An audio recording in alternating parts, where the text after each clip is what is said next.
All right, guys, it's been 1 year almost, or a little more. You guys remember the pink FRS I did? Here it comes again. What happened? Chip. Hold on. All right, there you go. Always run in front of the cars. All right, she's back. Looks like we lost some wrap over the 1 year. Ooh. I always love that. The back looks good.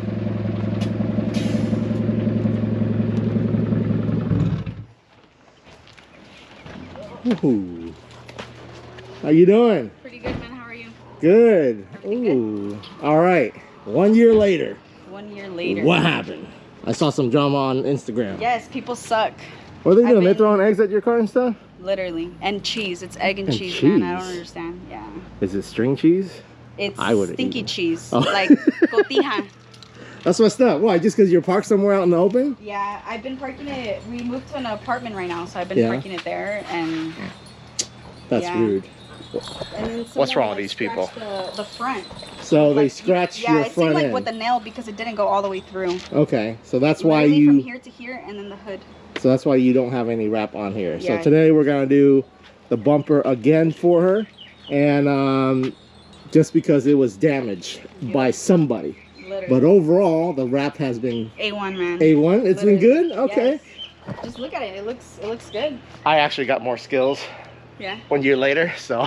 So it's only gonna be better this time. I think this is different, right? Or did you always have this? Oh, okay. Yeah. Oh, it's been so long. Yeah. All right. Cool. So we're gonna redo your front bumper and your hood. You want me to sand this thing because it's gonna need to be sanded. Yeah. Like right here. Okay. Got some chipping paint. But yeah, other than that, oh, this color looks so nice. Yeah. The tint looks amazing. Yeah. Hey, what's with this tent? Where'd you get this? Hold on. Let me show him. Let me show him. It's really sick. Onyx? Yeah. Look at that. What? Yours would look sick with like the mirror one. Oh. Like a chrome mirror. Yeah. Sick. Or they even have a black one too. I don't know. I don't think I can get away with like. Oh yeah, I haven't gotten pulled over yet, but I'm always careful. I always try and look out. And roll the window down. Boom. But I've driven past one, and he didn't. Nothing. So I'm glad. You know why they don't get you, right? Why do you think? Because they're not looking at the window tint. They're looking at the whole car. Yeah. They're like, oh damn, look at that pink car. So, and I got my lights too, which is like a big. Oh big upgrade, man. Who built these? Lumistatic. Lumistatic. Which would be this. Aren't you part of the Lumistatics? I run a Lumistatic. Yeah. Oh, okay. So you built these things. I built those ones. Are you guys still building tail lights? We are every day. Okay. Hey, we'll plug them down in the description below here. These are sick. Yeah, the hearts. Did you make 3000 GT lights yet? We have them. Yeah. We can do them. They have DUI We kits. can do them. Okay. It's just been super busy since the last time we talked. So you've been even more busy? Even more busy, yeah. We Good. just grew so much, moved into a new shop, all that good stuff. So it's been a busy year for us since we last seen you. I'm glad your business is growing. But yeah, we'll talk. All right. We'll check it out. All right. So it's gonna take a couple hours for me to do this, but I'll go around and touch up anything else you wanted done. Everything looks pretty good. Some rock chips right down here. So previously I did this in 2 pieces. This time we're gonna try to go for 1 piece and then run a seam right up here somewhere. So obviously it's not gonna fold into here. I'm gonna probably cut it off right here or so, fold this in, and then run a separate piece up here somewhere. So it's less noticeable. But did we do there was one there too, yeah. a separate piece up here, right? Yeah. But you don't want this black, you want this No, all pink. all pink. Yeah. All right. And then I'll just put the pink back into here. Yeah. All right. Last time I had trouble making it stay here, but this time I'm going to do this piece first, and then I'll do the top piece over it. Okay. I see you. Cool. Man, people loved your car, you know that? Dude, so much. Every time I drive it, I always get so many compliments and everything. Okay. It's the pink. When you going wide body? I actually am soon and through a Lumistatic. Oh, what do you mean through? They're starting to do body kits too. So What? You're doing your own body kits? Adam, which is the owner of Illum Aesthetic, he's gonna start scanning the car, and we're gonna figure like a whole kit that they're gonna do, and they're gonna sell. Oh, you gonna do other cars too? They have. I'm not sure. They're yet. doing isn't he doing an MR2 right now? An MR, yeah, that one. He's yeah, doing an over MR2 there. right now. Which one, the convertible or the red The one? convertible one. Oh, I would hit you guys up for that one, but I got a sick kit coming from yeah? for that one. Yeah. All right, So let's. I think I'm gonna do that. So hopefully we'll see. Was I your wanted to stay with stock body. Have you- But have the you wide seen, just looks so crazy and just so. have you seen so the concept of what it would look like? Is it something totally different than what we've been looking at some already and just ideas. Okay. But we still have to like get it together. But you're gonna be one of a kind Yes, for a for while, that one, yes. right? Okay. Is it kind of like a Rocket Bunny style? It is, yeah, something like that. A wider front bumper? Yeah, front and then fenders. Okay. Does it come with side skirts too? I'm not sure about Haven't that, decided but on the side yeah. skirts yet, but Oh, okay. But there's a Ooh, lot of different ones that excited. we can put on. Is it gonna be fiberglass or poly? probably fiberglass. Fiberglass. All right. Ooh, I'm excited. If it looks good, I might cop an FRS. Well, you know about that. All right, let's do this.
Okay, so some of you guys with a sharp eye will notice that right there by where the quarter panel meets the side splitter, it's lifting a little bit. All FRSs that are stock body has a bumpy area right down there under where the quarter panel is. So you can see that it is just something that will cause the wrap to not stay. To prevent that, really what you need is to get a side skirt with your kit, and then that will eliminate that problem. Or you can throw a whole bunch of glue on there, but over time it might fail as well. I did glue it when I did this car, so it just gets wet and dirty down there, and it just doesn't want to stay because the surface is bumpy and it's not smooth. So you can also take your side splitter and then just pinch it too. That will make it stay. What do you think? Oh, hold on. I gotta do something with these things. I don't know. What do you think? Black or pink? Pink. So pink, just kind of okay. That's the final piece. With this bumper, it's just kind of impossible. Yeah, to get one like this. No, right here, right here. Look, she's getting crazy. She's getting crazy. In the little corners. Yeah, right here. All right, we'll do a little pink piece right there. Okay, then we're all done. There we have it. Finished with the whole thing. Ooh, damn, that looks good. So last time she was here, the wheels aren't matching, but they are now. Yeah, they are. No more cracked wheel. Looking saucy, and of course you have a splitter that you're gonna put back on. Yeah, I took it off so it was easier. It is definitely easier to wrap without the splitter, but it's nice to have it because you don't have fraying wraps at the bottom. Okay, there you go, guys. And that's why you guys should learn how to wrap, because when people get wild and they mess with your car, you can learn how to do this yourself. That took me about 5 hours or so. But the bumpers, Like 4.5. 4.5, okay. But the bumper is always the hardest. So, all right, once again, thank you. Thank you so much. Thank you again. It's so nice to see you guys Nice to see again. you. Yeah. All right, hopefully we'll be rocking the shows this year. Yes, we will. Yeah, All right, guys. If you see us at the shows, if you see her rolling around in the Bay Area, honk at her. Until next time. What's up? Yeah, tell her what's up. Okay, until next time, guys. Like, comment, subscribe. We'll catch you guys later.